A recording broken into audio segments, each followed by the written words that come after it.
Hi, now this is the 30th video I've done, so I thought we'd go away from the norm a bit and I'd show you an advertising job from the start to finish. Now obviously this particular job took a few days, so from the time the client shows me the layout, my thinking process is to the end of the shot.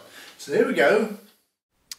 Well, one morning the telephone rang and I was called into an agency called RSCG. They had the Perrier account and they wanted to launch a new water called Valvair. They showed me 3 layouts, this one of the bear, another one of the eagle, and the last one with wolves.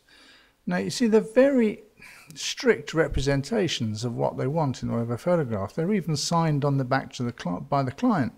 So he is expecting photographs like that.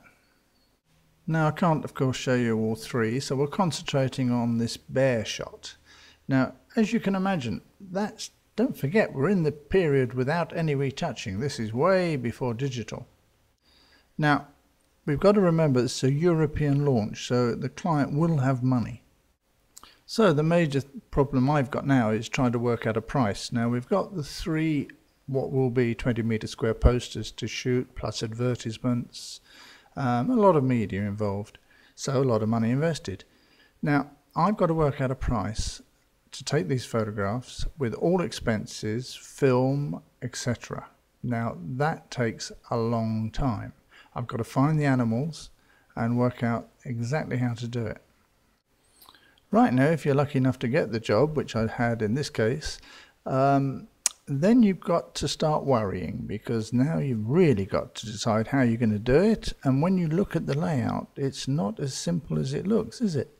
A bear drinking from a bottle in one shot. Well, now the first thing is find a bear. So we did. And here he is. At the same studios, we found an eagle and the wolves as well, so it made it handy. Great big studio near Poitiers in France. All I had to do was go down and see him and see how he reacted when we put a bottle in his hands.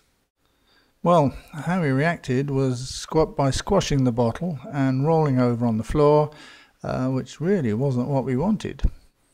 Well, I had I think it was a 5-hour drive back to Brussels, and I was with the art director, and he said, just before Brussels, you're very quiet. And then I said, Eureka, I've got it, I know how we're going to do it. So I told him what we were going to do, and I said what we need is a fake pair of hands holding the bottle. So we'll have a fake pair of hands holding the bottle, and we'll have to make a special bottle, but anyway, do that, and then we'll get the bear so he has to put his hands down here to reach the bottle. So the arms will be there, the bottle will be there, and he'll be happily drinking away. Now all we needed was some bear arms. Well, you might realise bear arms don't fall off trees, don't grow on trees. So I had a friend make up some bear arms and a fake bottle, and the bottle was made of quite rigid plastic, so we could work with it with a little restriction in the neck, just so we could fill it with sugarcane and it would just drip out, or the bear could suck it out. So here are the bear arms, and my friend Terry Combray, who's the bear arm maker, we took them all down to the studio in Poitiers, big film studio, where we decided we were going to shoot, and we we're going to shoot all 3 together. So we'd reserved 12 days shooting for the 3 shots. Well, once we got it all set up, we thought, right, okay, we've got the lights set up, we've got the camera set up, let's try and shoot it.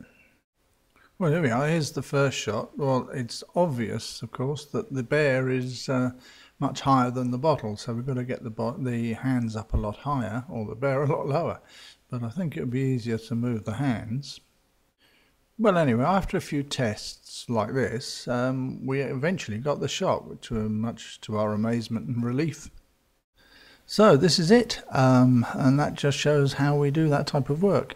Now the final poster is this. It's not very good because it's a reproduction of a reproduction of a reproduction.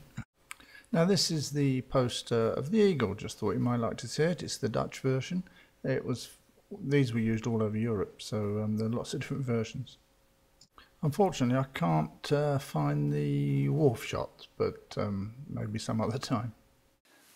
Well, I mean, I hope you found that interesting, and it just shows a little bit of the life that I've had, because I don't only shoot animals, shoot cars, still life, models, so we do it all. But that's just a little bit of an insight into how I've passed the last 40 years. Cheers, hope you enjoyed it.